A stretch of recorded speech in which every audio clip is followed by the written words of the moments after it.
I've got the fluid changed and the oil changed, and now I have to put on these 6 side pieces, which consists of a lower matte black piece, a center CBR piece, and a top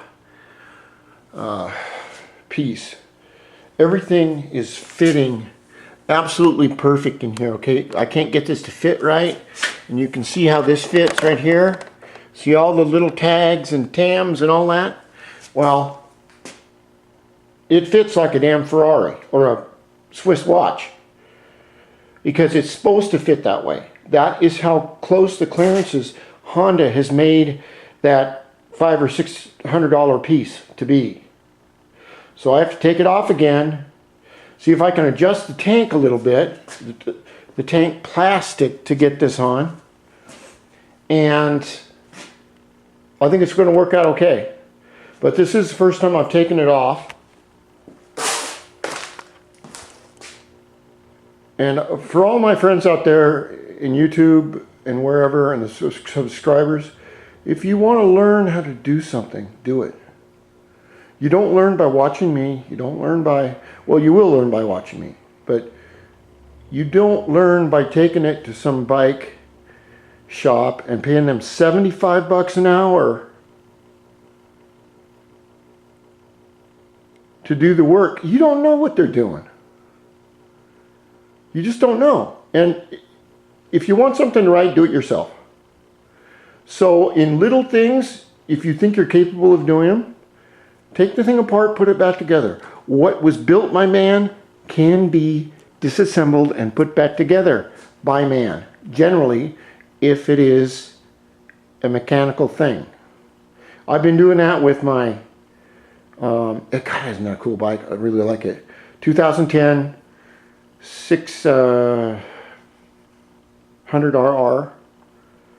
It's 9 years old. It's almost brand new looking. And then that's a 2013 stock Zuma, which I used to get around everywhere. It works great in the summer. 1 gallon a week all over town. That's it. And then I have my the gyro, which I'm trying to keep in good shape. This is in 1985. They only made them for 2 years, 85 and 86, and they were sold in the United States. There is an 84, which is kind of cool looking, but they're a lot rarer, and this model was a lot more revolutionary than that. But the other one is really, it's retro cool looking. And then of course I have my Repsol RR50, and I've had a lot of people asking me this is going to be true. The one reason I bought this bike, this 600RR, it has a 120 horsepower 4-cylinder engine. Top speed is 160 miles an hour.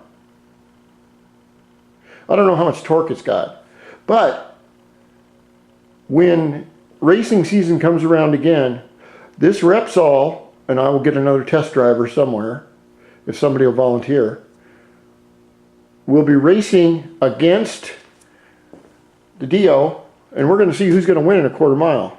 But just to be fair,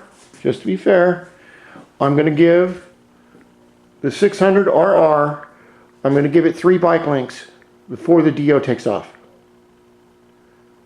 So I just want you to know that's coming up, if I can get these damn plastics on. All right.